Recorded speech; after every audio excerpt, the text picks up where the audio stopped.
നമസ്കാരം. നമ്മുടെ സാമൂഹ്യ മാധ്യമങ്ങൾ, പ്രത്യേകിച്ച് ഫേസ്ബുക്കിൽ, അതിലുമേറെ ഇൻസ്റ്റാഗ്രാം പോലുള്ള സാമൂഹ്യ മാധ്യമങ്ങളിൽ ഈ സമീപകാലമെന്ന് ഞാൻ പറയുമ്പോൾ അതിൻ്റെ ഒരു കാലഘടന എന്ന് പറയുന്നത് കഴിഞ്ഞൊരു 5-6 വർഷങ്ങളായി കണ്ടുവരുന്നൊരു പ്രവണതയുണ്ട്. ഈ പർദ, നിസ്കാരം, റംസാൻ നോയമ്പ്, ഇത്തരം ആചാരങ്ങളെയും ഒരു അനുഷ്ഠാനങ്ങളെയുമൊക്കെ വളരെ മൃദുവായി പ്രചരിപ്പിക്കുക. അത് പ്രചരിപ്പിക്കുന്നത് എങ്ങനെയാണെന്നുള്ളതിൻ്റെ ഒരു ഉദാഹരണം പറയാം. നമിത ഥാപ്പർ എന്നൊരു വ്യവസായിയുണ്ട്. വ്യവസായി എന്ന് പറഞ്ഞാൽ അവരൊരു ഹെൽത്ത് ബ്രാൻഡിൻ്റെ പ്രൊമോട്ടറാണ്, ഡയറക്ടറാണ്, ഒരു ഹെൽത്ത് കെയർ പ്രോഡക്റ്റുകളുടെ പ്രൊമോട്ടറാണ്. ഷാർക്ക് ടാങ്ക് എന്നുള്ള പരിപാടിയിൽ പുതിയ ഒരു പദ്ധതികളുമായി, ഒരു ബിസിനസ് സംരംഭങ്ങളുമായി, വ്യവസായ സംരംഭങ്ങൾക്കുള്ള ആശയങ്ങളുമായി മുന്നോട്ട് വരുന്നവർക്ക് അതിനുള്ള നിക്ഷേപം നൽകി പ്രോത്സാഹിപ്പിക്കുന്ന ഷാർക്ക് ടാങ്ക് എന്നുള്ള പരിപാടിയിലെ ഒരു പ്രധാന പങ്കാളിയാണ്. അവരുടെ നിക്ഷേപങ്ങൾ പലതും അത്തരത്തിലൂടെ നടത്തി ഒരു വളർന്നു വരുന്ന ഒരു വ്യവസായ സംരംഭകയാണ്. ഒപ്പം സോഷ്യൽ മീഡിയയിൽ, സാമൂഹ്യ മാധ്യമങ്ങളിൽ വളരെ പ്രചാരമുള്ള ഒരു ഹെൽത്ത് കെയർ എക്സ്പേർട്ടാണ്, ആരോഗ്യ വിദഗ്ധ എന്ന് സ്വയം പ്രഖ്യാപിതമാണ്. തന്നെയുമല്ല, അവരുടെ ഒരു ഹെൽത്ത് കെയർ പ്രോഡക്റ്റിൻ്റെ ഒരു കമ്പനിയും ഉണ്ട് അവർക്ക്. അതുകൊണ്ട് തന്നെ ആരോഗ്യ വിദഗ്ധ എന്നവരെ വിളിക്കാം. അവരുടെ വിദ്യാഭ്യാസ യോഗ്യതയിൽ അങ്ങനെ എന്തെങ്കിലും ഒരു ഔദ്യോഗികമായിട്ടുള്ള ഒരു വിദ്യാഭ്യാസ യോഗ്യത ഉള്ളതായി ഇതുവരെ അന്വേഷണത്തിൽ ബോധ്യപ്പെട്ടിട്ടില്ല. എന്നാലും ഒരു ഹെൽത്ത് കെയർ കമ്പനിയുടെ ഡയറക്ടർ എന്നുള്ള നിലയിൽ കുറേയെങ്കിലും അറിവ് അവർക്ക് അതിൽ ഉണ്ടാകുമെന്ന് തന്നെ നമുക്ക് തൽക്കാലത്തേക്ക് വിശ്വസിക്കാം. തന്നെയുമല്ല, യോഗ ഇൻസ്ട്രക്ടറാണ്. ഇത്തരത്തിലുള്ള ഒരു വ്യക്തി ഈ കഴിഞ്ഞ ദിവസം യാതൊരു പ്രകോപനവുമില്ലാതെ നമാസിൻ്റെ, അതായത് മുസ്ലിങ്ങളുടെ പ്രാർത്ഥന, അത്തരത്തിലുള്ള പ്രാർത്ഥന ചെയ്യുന്നതിൻ്റെ ആരോഗ്യപരമായിട്ടുള്ള ഗുണഗണങ്ങളെ വർണ്ണിച്ചുകൊണ്ടൊരു വീഡിയോ പുറത്തിറക്കി. അടിസ്ഥാനപരമായിട്ട് ഈ നമാസ് എന്ന് പറയുന്നത് യോഗ പോലെ തന്നെയുള്ളൊരു പ്രക്രിയയാണ്. അതുകൊണ്ട് ശരീരത്തിന് മുഴുവൻ ഒരു വ്യായാമം ലഭിക്കും. ഒപ്പം നമുക്ക് ആത്മീയമായിട്ടുള്ള ചില ഉൾവിളികളും ഉണ്ടാകും. ഇതിൽ ആത്മീയതയെ നമുക്ക് തൽക്കാലം വിടാം. അതിൽ ഒരു തർക്കം പറയുവാൻ നമ്മളാരും കൃത്യമായിട്ട് ഇത് ചെയ്തു നോക്കിയിട്ടില്ല. ധ്യാനം ഞാൻ ചെയ്തു നോക്കിയിട്ടുണ്ട്. അതിൻ്റെ ഗുണഗണങ്ങളും അത് ഉപേക്ഷിച്ചതിൻ്റെ സ്ഥിരമായിട്ട് ചെയ്യുവാൻ സാധിക്കാത്തതിൻ്റെ ദോഷങ്ങളും എനിക്കുണ്ടെന്ന് തന്നെ കരുതിക്കുള്ളൂ. ഈ നിസ്കാരം എന്നുള്ളതിൻ്റെ ഒരു ആത്മീയ തലത്തിലേക്കുള്ള ഒരു അന്വേഷണം നടത്തുവാൻ അത്രയും ഉള്ളൊരു യോഗ്യത എനിക്കില്ല. പക്ഷേ ഇതിൻ്റെ ആരോഗ്യപരമായിട്ടുള്ള ഒരു ഗുണഗണങ്ങൾ ഇവർ പറഞ്ഞതിനെ ഞാൻ പൂർണ്ണമായി തന്നെ തള്ളിക്കളയുന്നു. കാരണം യോഗയും നമാസും ഒന്നല്ല. സൂര്യ നമസ്കാരം ചെയ്യുന്നതിൻ്റെ 1000-1 ഗുണം പോലും നമാസിൻ്റെ ശാരീരിക പ്രക്രിയകളിലൂടെ, നമാസിന് അനുഷ്ഠിക്കേണ്ട ശാരീരിക മൂവ്മെൻറ്റുകളിലൂടെ, ഒരു ബോഡി മൂവ്മെൻറ്റ്സ് ഉണ്ടല്ലോ, അതിലൊരു ശാരീരികമായിട്ടുള്ള ചില കർമ്മങ്ങൾ ചെയ്യേണ്ടി വരും. നമുക്ക് കുനിയുക, നിവരുക, തലയിടത്തേക്ക് മാറ്റുക, വലത്തേക്ക് തിരിക്കുക, അങ്ങനെയുള്ള അതിൻ്റെ ഒരു ഘടനാ രീതിയുണ്ട്. ആ രീതികളിലൂടെ കടന്നു പോകുന്നത് കൊണ്ട് സൂര്യ നമസ്കാരം പോലുള്ള യോഗാസനങ്ങൾ ചെയ്യുന്നതിൻ്റെ 1000-1 ഫലം പോലും ലഭിക്കുകയില്ല എന്നുള്ള കാര്യം ഉറപ്പാണ്. ഇത്തരത്തിലുള്ളൊരു പ്രചാരണം നമിത ഥാപ്പറിനെ തൽക്കാലം അവിടെ ഒന്ന് വിട്ടിട്ട് നമുക്ക് ഞാൻ ആദ്യം പറഞ്ഞ കാര്യങ്ങളിലേക്ക് വരാം. കഴിഞ്ഞ 5-6 വർഷങ്ങളായി ഇത്തരത്തിലുള്ളൊരു മൃദു പ്രചാരണം, സോഫ്റ്റ് മാർക്കറ്റിംഗ് എന്ന് പറയുന്നതിന്, ഈ പ്രചാരണം നിങ്ങളെല്ലാവരും ശ്രദ്ധിച്ചു കാണും. ഈ പലതരത്തിലാണ് ഇതിൻ്റെ പ്രചാരണം വരുന്നത്. ഇത് ഇൻസ്റ്റാഗ്രാമിൽ ഒരു റീലായിട്ട് നമിത ഥാപ്പറിനെ പോലെ ഉള്ള ആളുകൾ വന്ന് ഒരുപാട് ആരാധകരുള്ള, അല്ലെങ്കിൽ പിൻഗാമികളുള്ള, പിൻഗാമികളെന്നല്ലാതെ മറ്റൊരു അനുയോജ്യ മലയാളം വാക്കില്ല അതിന്, ഒരുപാട് ഫോളോവേഴ്സുള്ള ഇൻഫ്ലുവൻസേഴ്സ് വഴി നമാസ്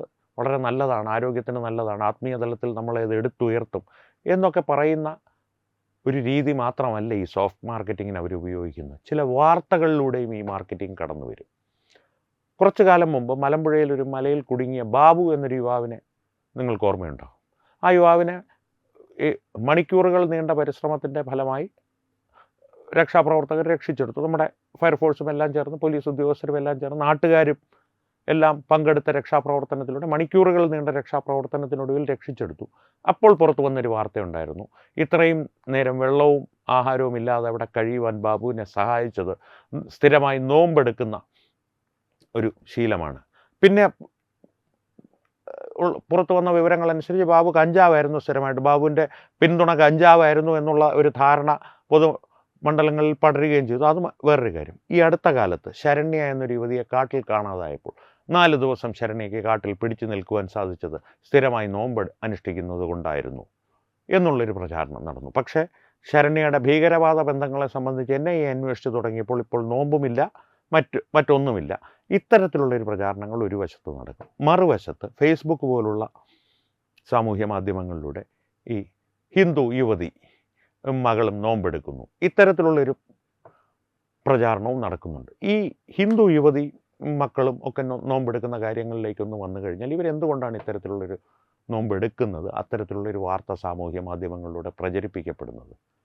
അടിസ്ഥാനപരമായിട്ട് മറ്റ് യാതൊരു ബന്ധങ്ങളോ ഗുണഗണങ്ങളോ ഇതിൽ നിന്ന് കൈപ്പറ്റാത്ത നിരവധി ആളുകൾ ഇത്തരത്തിലുള്ള പ്രവർത്തികൾ ചെയ്യാറുണ്ട്. അതിൻ്റെ പിന്നിലുള്ള മനഃശാസ്ത്രം മറ്റൊന്നുമല്ല, ഇപ്പോൾ നമ്മുടെ ജീവിതത്തിൽ നമ്മുടെ യോഗ്യത നിർണ്ണയിക്കുന്നത് നമ്മുടെ ഒരു ഫേസ്ബുക്ക് പോസ്റ്റിന് കിട്ടുന്ന ലൈക്കുകളും അതിൽ വരുന്ന അനുകൂല സകാരാത്മകമായ കമൻറ്റുകളുമാണെന്നുള്ളൊരു ദുരവസ്ഥ മാത്രമാണ് ഇതിന് കാരണം.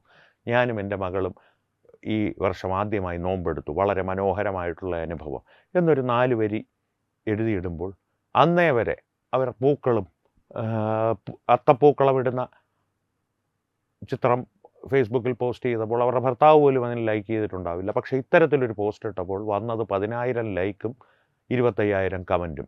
അതിൽ 25,000-ൽ 20,000 കമൻറ്റും മാഷാ അള്ളാ സഹോദരി എന്നുള്ള കമൻറ്റും. അത് വരുമ്പോൾ ഒരു വാലിഡേഷൻ കിട്ടുന്നു എന്നുള്ളൊരു തെറ്റായ ധാരണ വരുന്നതിൽ നിന്ന് ഇതിൻ്റെ പ്രശ്നങ്ങൾ തുടങ്ങുന്നു. ഇനി അടുത്ത തലത്തിലേക്ക് അവർ കടക്കുമ്പോൾ ഇതിൽ ഇൻസ്റ്റാഗ്രാമിലോ മറ്റേതെങ്കിലും ടിക്ടോക്ക് ഉണ്ടായിരുന്ന സമയത്ത് ടിക്ടോക്കിലോ ഒക്കെ ഇത്തരത്തിലുള്ള റീലുകൾ ഇട്ടാൽ അതുവഴി വരുന്ന സാമ്പത്തികമായ ഒരു മെച്ചമുണ്ട്, സാമ്പത്തിക സ്രോതസ്സായി അത് മാറുന്നു. കാരണം ഇതിൻ്റെ പിന്നിൽ ഇതിനെ പ്രോത്സാഹിപ്പിക്കാൻ ഒരു സമൂഹം തന്നെ തയ്യാറായി നിൽക്കുന്നുണ്ട്. അതൊരു സംഘടിതമായ സമൂഹമാണോ എന്ന് ചോദിച്ചാൽ മതപരമായി അവർ സംഘടിതർ തന്നെയാണ്.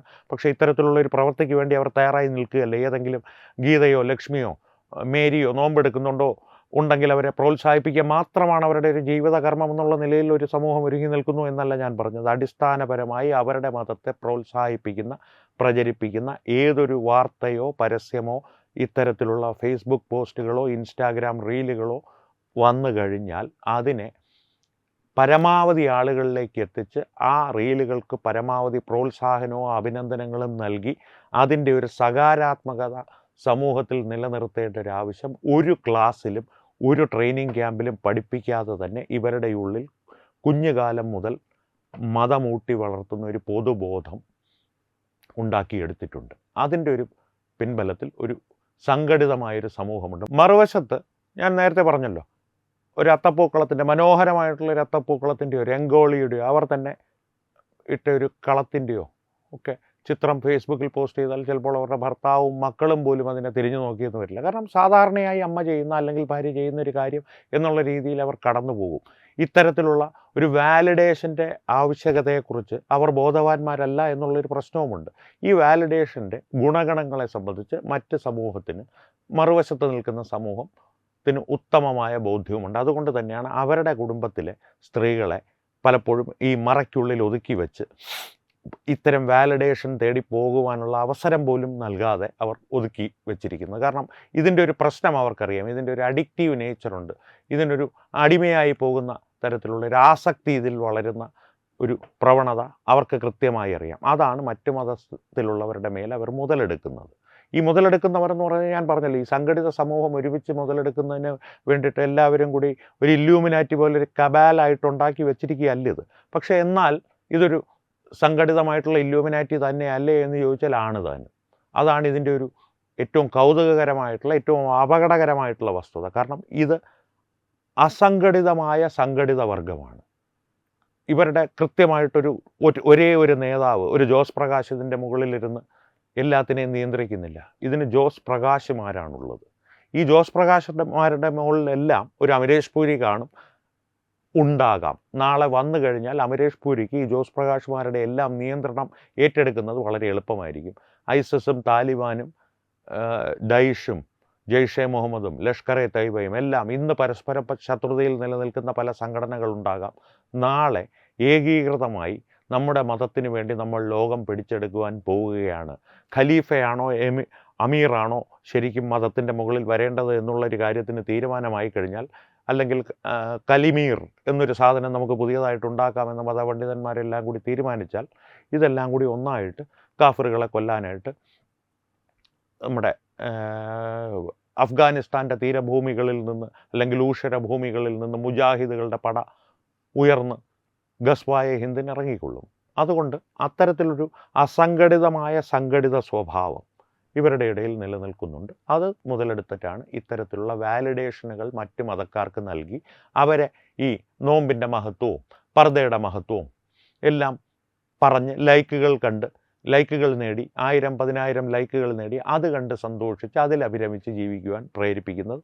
അതിൻ്റെ അടുത്ത ഘട്ടമാണ് ഞാൻ പറഞ്ഞ ഇതിൽ നിന്നുള്ള വരുമാന മാർഗം ഉണ്ടാകുന്നുണ്ട്. കാരണം ലൈക്കുകളും വ്യൂസും എല്ലാം കൂടുമ്പോൾ ഇൻസ്റ്റാഗ്രാമും യൂട്യൂബും ഫേസ്ബുക്കും എല്ലാം കൃത്യമായിട്ടുള്ളൊരു വരുമാനം പല വീട്ടമ്മമാർക്കും അത് വളരെ സന്തോഷകരമായിട്ടുള്ള, കാരണം വീട്ടിലിരുന്ന് തന്നെ ഒരുപക്ഷെ അവരുടെ ഭർത്താവിൻ്റെ മാസശമ്പളത്തെക്കാൾ കൂടുതൽ വരുമാനം അവർക്ക് ഇതിലൂടെ ലഭിക്കും. ഇത്തരത്തിലുള്ള 4 പോസ്റ്റുകൾ ഒരു മാസം ഇട്ടാൽ അല്ലെങ്കിൽ വീഡിയോകൾ ചെയ്താൽ അവർക്ക് ലഭ്യമാകും.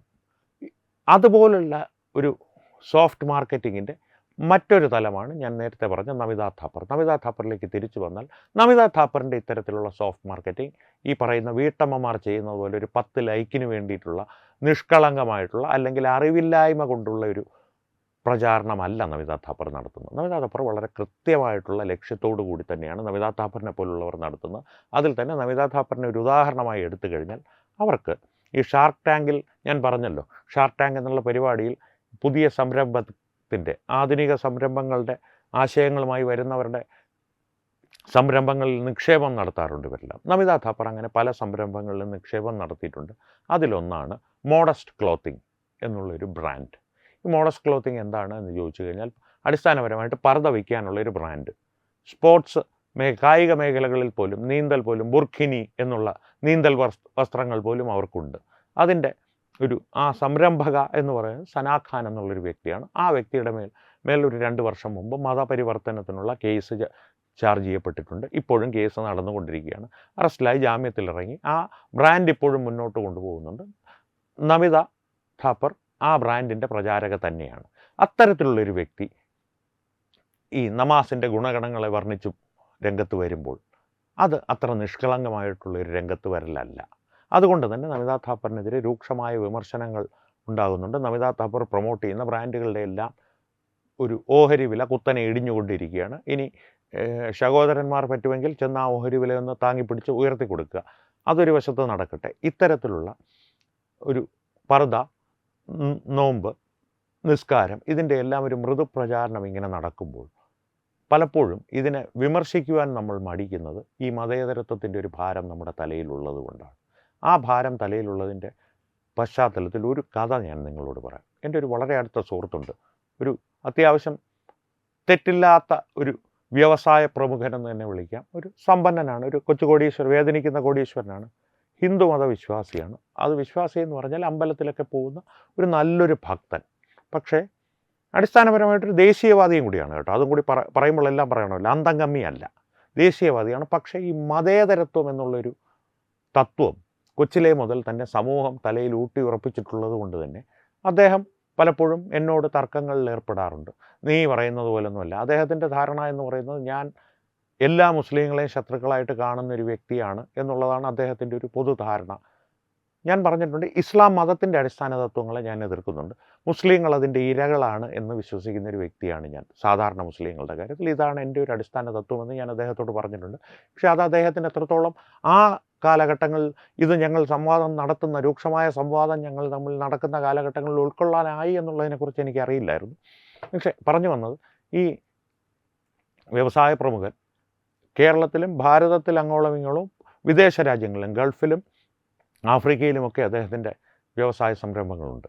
അപ്പോൾ അതിൻ്റെ ഭാഗമായി നിരവധി രാജ്യങ്ങളിലും നിരവധി സംസ്ഥാനങ്ങളിലേക്കും നിരവധി ജില്ലകളിലേക്കുമൊക്കെ അദ്ദേഹത്തിന് പലപ്പോഴും സഞ്ചരിക്കേണ്ടി വരാറുണ്ട്.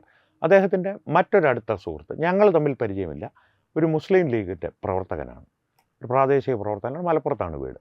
അപ്പോൾ ഇടയ്ക്കിടെ ഈ മലപ്പുറത്ത് ഈ മുസ്ലിം ലീഗ് പ്രവർത്തകൻ്റെ വീട്ടിൽ ഇദ്ദേഹം പോയി താമസിക്കാറുണ്ട്. ഈ മുസ്ലിം ലീഗ് പ്രവർത്തകൻ എന്തെങ്കിലും ആവശ്യത്തിന് വ്യാവസായിക ആവശ്യമായിട്ടോ പാർട്ടിയുടെ എന്തെങ്കിലും ആവശ്യമായിട്ടോ തിരുവനന്തപുരത്ത് വരുമ്പോൾ ഇദ്ദേഹത്തിൻ്റെ വീട്ടിലും താമസിക്കാറുണ്ട്. അപ്പോൾ ഇദ്ദേഹം എപ്പോഴും എൻ്റെ അടുത്ത് കാര്യമായിട്ട് പറയും, ഞാൻ എൻ്റെ സുഹൃത്ത് ഇന്നയാൾ, ഞാൻ പേര് പറയുന്നില്ല, വേണമെങ്കിൽ ഒരു അബ്ദുള്ള എന്നൊരു പേരിട്ടുള്ളൂ, ഒരു സാങ്കല്പിക പേര്, അബ്ദുള്ള എൻ്റെ വീട്ടിൽ വരുമ്പോൾ എപ്പോഴും നിസ്കരിക്കാനുള്ള സ്ഥലം അത് ഞങ്ങൾ അതെല്ലാം നല്ല വൃത്തിയാക്കി വരുന്നതനുസരിച്ച് തന്നെ വൃത്തിയാക്കി വെക്കാറുണ്ട്. വന്ന് നിസ്കരിച്ചിട്ട് പോകും. അബ്ദുള്ളയ്ക്ക് എന്ത് സന്തോഷമാകുമെന്നറിയാമോ? അത് നല്ല കാര്യം എന്നൊക്കെ ഇങ്ങനെ പറഞ്ഞുകൊണ്ടിരുന്നപ്പോൾ എനിക്ക് ചില സമയത്ത് ഈ ഒരു സാമൂഹിക പരീക്ഷണങ്ങൾ നടത്തുന്ന ഒരു ശീലമുണ്ട്. ഒരു സോഷ്യൽ എക്സ്പെരിമെൻറ്റ്സ്. അപ്പോൾ ഒരിക്കൽ ഇങ്ങനെ ഇത്തരത്തിലുള്ള എന്തോ ഒരു സംവാദം ഞങ്ങൾ തമ്മിൽ നടന്നുകൊണ്ടിരിക്കും. ഞങ്ങൾ തമ്മിലുള്ള സംവാദം വളരെ തീക്ഷ്ണമായിട്ട് ഉള്ള തലങ്ങളിലേക്ക് പോകുമെങ്കിലും ഒരിക്കലും അടിച്ച് പിരിയാറില്ല. വളരെ സൗഹാർദ്ദപരമായിട്ടാണ് എപ്പോഴും പിരിയാറുള്ളത്. ഞാൻ പറഞ്ഞൊരു കാര്യം ചെയ്യും, അടുത്ത തവണ മലപ്പുറത്ത് പോകുമ്പോൾ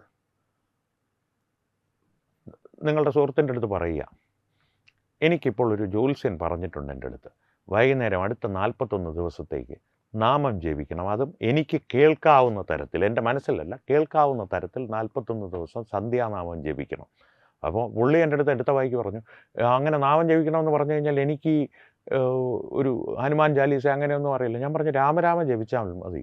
പക്ഷേ അത് പുള്ളിയോട് പറയുക, പുള്ളിയുടെ വീട്ടിൽ താമസിക്കുമ്പോൾ എല്ലാ ദിവസവും കുളി കഴിഞ്ഞ് സന്ധ്യയ്ക്ക് നാമം ജപിക്കണമെന്ന് ജ്യോത്സ്യർ പറഞ്ഞിട്ടുണ്ട് അടുത്ത 41 ദിവസത്തേക്ക്.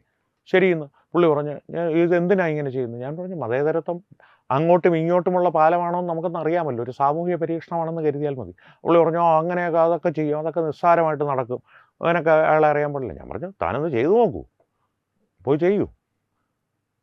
അടുത്ത തവണ അദ്ദേഹം പോയി തിരിച്ചു വന്നപ്പോൾ ഞാൻ ചോദിച്ചു നടത്തിയോ? എന്ന് പറഞ്ഞില്ല. ഒരു മടിയായിരുന്നു അദ്ദേഹത്തിന്. കാരണം അദ്ദേഹത്തിൻ്റെ ഉള്ളിൽ തന്നെ അദ്ദേഹത്തിന് അറിയാം ഇത് അങ്ങോട്ട് പറയുന്നത് ഒരു മോശമായിട്ടുള്ള കാര്യമാണ്, അവർക്ക് ബുദ്ധിമുട്ടുണ്ടാക്കും. എന്തുകൊണ്ട് ബുദ്ധിമുട്ടുണ്ടാക്കും? അവർക്ക് നിസ്കരിക്കുവാനുള്ള സ്ഥലം ഒരുക്കി കൊടുക്കുവാൻ ബുദ്ധിമുട്ടില്ലെങ്കിൽ അവരുടെ വീട്ടിലോ അവരുടെ ഒരു സ്ഥാപനങ്ങളിലോ ഈ നാമം ജപിക്കുന്നത് കൊണ്ട് എന്തുകൊണ്ടാണ് അവർക്ക് ബുദ്ധിമുട്ടുണ്ടാകുന്നത്? അത് ചിന്തിക്കില്ല ആരും. ഞാൻ പറഞ്ഞു സാധിക്കുമെങ്കിൽ നടത്തി നോക്കൂ ഇത് എന്ന് പറഞ്ഞ് ഞാൻ പതുക്കെ വാശി കയറ്റി. അല്ലെങ്കിൽ നിന്നെ കൊണ്ട് ഇത് നടക്കാൻ പോകുന്നില്ല എന്നുള്ള തരത്തിൽ ഞാനൊന്ന് പരിഹസിച്ചപ്പോൾ അദ്ദേഹത്തിൻ്റെ ഈഗോ ഹർട്ടായി.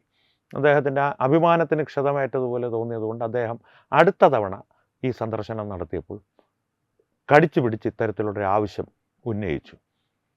ആദ്യത്തെ ദിവസം സുഹൃത്തൊന്നും മിണ്ടിയില്ല. ഇദ്ദേഹം നാമം ജപിച്ചു. അല്പം ഉറക്കെ തന്നെ, ഞാൻ പറഞ്ഞിരുന്നു ഉറക്കെ തന്നെ ജപിക്കണം. ഉറക്കമെന്ന് പറഞ്ഞു കഴിഞ്ഞാൽ ദിഗന്ധങ്ങൾ നടുങ്ങുമാറല്ല, പുറത്ത് കേൾക്കത്തക്ക തരത്തിൽ തന്നെ ജപിക്കണം. അദ്ദേഹം രാമരാമ ജപിച്ചു. രണ്ടാമത്തെ ദിവസം തുടർന്നു. കാരണം ഞാനിത് തുടങ്ങി എന്നറിഞ്ഞതിന് ശേഷം ഞാൻ ദിവസവും ഇത് ഫോളോ അപ്പ് ചെയ്യാറുണ്ടായിരുന്നു. രണ്ടാമത്തെ ദിവസം തുടങ്ങി. മൂന്നാമത്തെ ദിവസമായപ്പോഴേക്കും രാവിലെ സുഹൃത്ത് ഇദ്ദേഹത്തെ തേടിയെത്തി ചായയൊക്കെ കുടിച്ചുകൊണ്ടിരുന്നപ്പോൾ വളരെ സൗഹാർദ്ദപരമായി വളരെ മയത്തിൽ ഒരു കാര്യം അദ്ദേഹത്തിൻ്റെ അടുത്ത് പറഞ്ഞു. ഉമ്മയും ബാപ്പയും ഒക്കെ പഴയ ആൾക്കാരാണ്, വയസ്സായവരാണ്. അവരെ കാണാനൊക്കെ ഈ മൗലവിമാരും നമ്മുടെ ഉസ്താദുമാരുമൊക്കെ പലപ്പോഴും ഇവിടെ വരുന്നതാണ്. അവരുടെ ഭാഗത്ത് നിന്ന് ഈ കഴിഞ്ഞ ദിവസം ഒരു പരാതിയായിട്ട് വന്നു. ഇങ്ങനെ വരുമ്പോഴത്തേക്ക് ഈ നാമജപം ഇവിടെ വരുന്നത് അത്ര ശരിയായിട്ടുള്ളൊരു കാര്യമല്ല. അതുകൊണ്ട് വേണമെങ്കിൽ ഞാനൊരു കാര്യം ചെയ്യാം, നിനക്ക് അപ്പുറത്ത് നമ്മുടെ കുഞ്ഞിരാമൻ്റെ വീടുണ്ട്, കുഞ്ഞിരാമൻ്റെ വീട്ടിലൊരു സൗകര്യം ഒരുക്കിത്തരാം, അതുകൊണ്ട് നിനക്കെന്തെങ്കിലും ബുദ്ധിമുട്ടുണ്ടോ എന്നൊരു ചോദ്യം ചോദിച്ചു. അപ്പോൾ ഞാൻ ചോദിച്ചു എന്ത് പറഞ്ഞു നീ? പറഞ്ഞു അല്ല ഞാനെന്ത് പറയാനാണ്, അങ്ങനെ ഒരു ബുദ്ധിമുട്ടുണ്ടെന്ന് പറഞ്ഞാൽ ഇനിയിപ്പോൾ അടുത്തൊരു 4-5 ദിവസം കൂടി ഞാൻ ആ കുഞ്ഞിരാമൻ്റെ വീട്ടിൽ പോയി നാമം ജപിക്കേണ്ട ഒരു അവസ്ഥയാണ് നീ എനിക്ക് ഉണ്ടാക്കി വെച്ചിരിക്കുന്നത്. ഞാൻ പറഞ്ഞു കുഴപ്പമില്ല, കുഞ്ഞിരാമൻ്റെ വീട്ടിൽ പോയി ജപിച്ചിട്ട് മുടക്കിക്കളയരുത്, 5 ദിവസം കഴിഞ്ഞ് തിരിച്ചു വരൂ. തിരിച്ചു വന്നു. അത് ഈ സംഭവം നടക്കുന്ന വളരെ അടുത്ത കാലത്താണ്. തിരിച്ചു വന്നപ്പോഴത്തേക്ക് പുള്ളിയുടെ ഒരു മനോഭാവം ആകെ മാറിയിരുന്നു. എന്നാലും ഞാനത് പ്രതീക്ഷിച്ചില്ല, നീ പറഞ്ഞത് സത്യമാണെന്ന് തോന്നുന്നു. ഞാൻ പറഞ്ഞു തോന്നുന്നു എന്നുള്ള ഒരു കാര്യത്തിന് ഒരുറപ്പും കൂടി വരുത്താൻ ഒരു വഴിയും കൂടി പറഞ്ഞുതരാം. ഇനി ചിലപ്പോൾ അദ്ദേഹം നിൻ്റെ വീട്ടിൽ വരുന്നത് ഒഴിവാക്കും, പക്ഷേ സാധാരണഗതിയിൽ ഒഴിവാക്കാൻ സാധ്യതയില്ല. ഞാൻ അവനെ നാമം ജപിക്കാൻ അനുവദിച്ചില്ല, അവിടെ പോയി ഞാൻ നിസ്കരിക്കുമെന്നുള്ളൊരു മനോഭാവത്തിൽ വരാനുള്ള സാധ്യതയുണ്ട്. അപ്പോൾ വരുമ്പോൾ പറയുക, നിൻ്റെ വീട്ടിൽ പൂജാമുറി ഉണ്ടല്ലോ? ഉണ്ട്. അപ്പോൾ പറയുക അവിടെ വിളക്കുകളൊക്കെ കത്തിച്ചു വെച്ച് ഇപ്പോൾ ഇവിടെ വെച്ചാരാധനയുണ്ട്, അതുകൊണ്ട് മറ്റ് ആചാരങ്ങളൊന്നും ഇവിടെ അനുഷ്ഠിക്കാൻ പാടില്ല എന്ന് നമ്മുടെ ജ്യോത്സ്യരൊക്കെ പറഞ്ഞിട്ടുണ്ട്. അതുകൊണ്ട് പള്ളിയിലോട്ട് പോയാൽ മതി, വേണമെങ്കിൽ പള്ളിയിൽ ഞാൻ കൊണ്ടുവിടാം എന്ന് അദ്ദേഹത്തോട് പറയുക. അത് പറയാനുള്ളൊരു സാഹചര്യം ഉണ്ടായി. കാരണം ഈ അടുത്തിടയ്ക്ക് അദ്ദേഹം വന്നിരുന്നു, ഈ മുസ്ലിം ലീഗ് പ്രവർത്തകൻ അദ്ദേഹത്തിൻ്റെ വീട്ടിൽ വന്നിരുന്നു. പറഞ്ഞോ ഇല്ലയോ എന്നുള്ളത് ഞാൻ വെരിഫൈ ചെയ്തിട്ടില്ല, വെരിഫൈ ചെയ്ത് നിങ്ങളെ അറിയിക്കാം. ഇതാണ് മതേതരത്വത്തിൻ്റെ ആ പാലത്തിൻ്റെ ഒരു രീതി. അത് ഇൻകമിങ് മാത്രമേ ഉള്ളൂ, ഔട്ട് ഗോയിങ് ഇല്ല.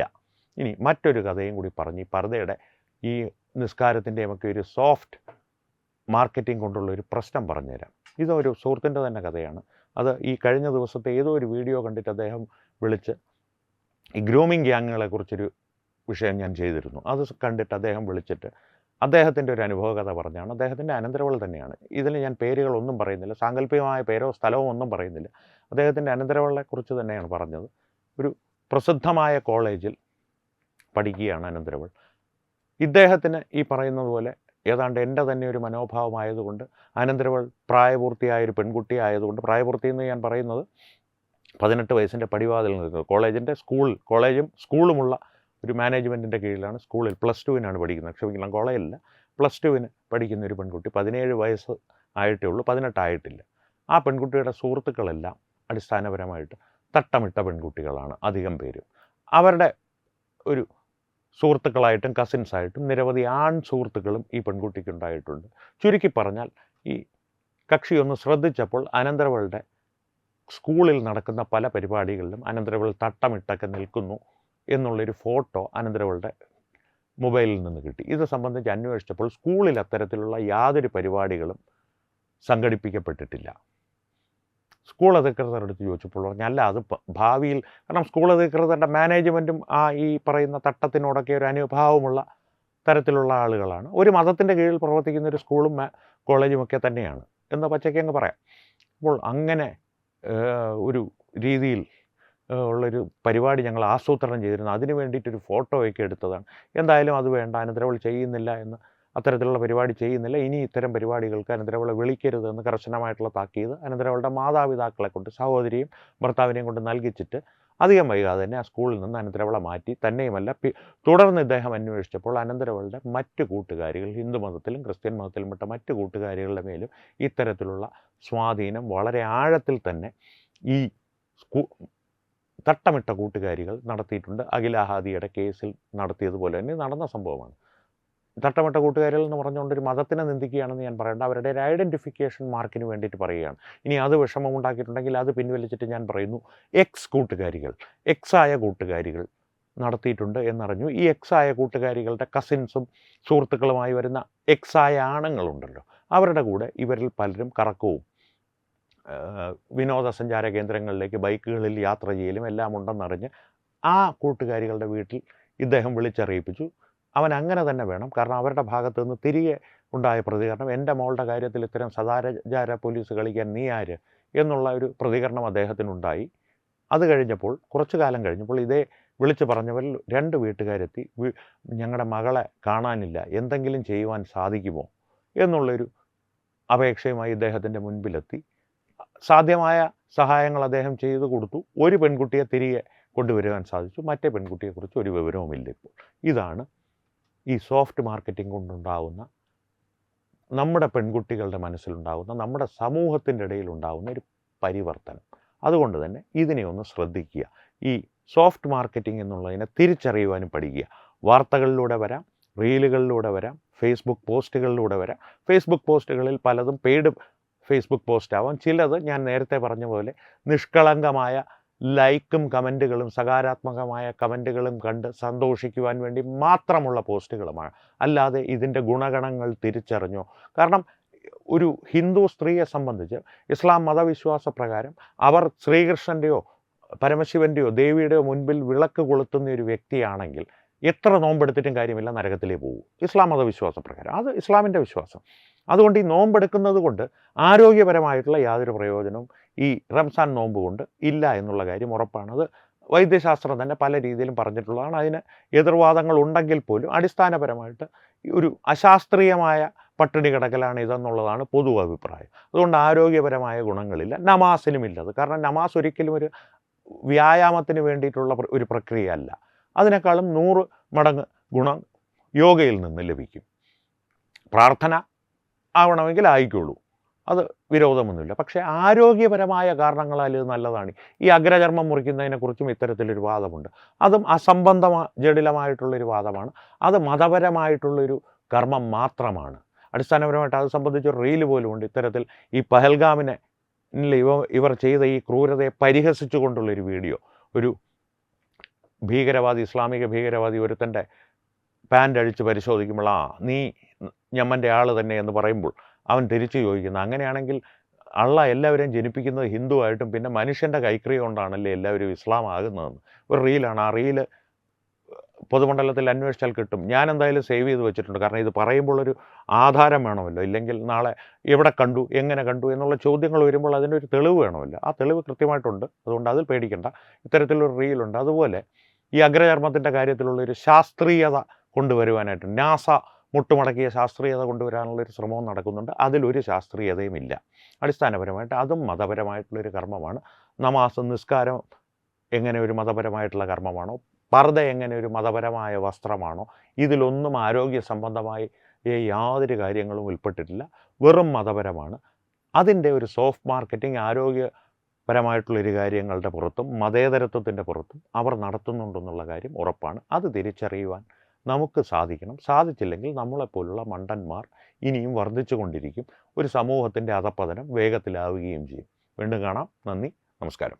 വിട്ടുവീഴ്ചയില്ലാത്ത നിലപാടുകളുമായി ദേശീയതയുടെയും സമാജത്തിൻ്റെയും ശാക്തീകരണത്തിനു വേണ്ടി തത്വമയിയുടെ ജൈത്രയാത്ര തുടരുകയാണ്. യൂട്യൂബിൽ മാത്രം തത്വമയിക്ക് 10 ലക്ഷം സബ്സ്ക്രൈബേഴ്സിലേക്ക് എത്താൻ ഏതാനും ചുവടുകൾ മാത്രമാണ് ബാക്കി. മറ്റ് സോഷ്യൽ മീഡിയ പ്ലാറ്റ്ഫോമുകളിലും തത്വമയിയുടെ നിറസാന്നിധ്യം തുടരുകയാണ്. ഈ അവസരത്തിൽ ഞങ്ങൾക്ക് നിങ്ങളോടുള്ള അഭ്യർത്ഥന ഞങ്ങളോടൊപ്പം നിൽക്കുക എന്നുള്ളതാണ്. നിങ്ങൾ ഉപയോഗിക്കുന്ന ഏത് സോഷ്യൽ മീഡിയ പ്ലാറ്റ്ഫോം ആണെങ്കിലും ഞങ്ങളുടെ വരിക്കാരാകുക, ഞങ്ങളെ സബ്സ്ക്രൈബ് ചെയ്യുക, നിങ്ങളുടെ സുഹൃത്തുക്കളിലേക്ക് തത്വമയിയുടെ ഈ സന്ദേശം പ്രചരിപ്പിക്കുക. ഞങ്ങളോടൊപ്പം നിൽക്കൂ, രാഷ്ട്രത്തോടൊപ്പം നിൽക്കൂ, ദേശീയതയ്ക്കൊപ്പം സഞ്ചരിക്കൂ.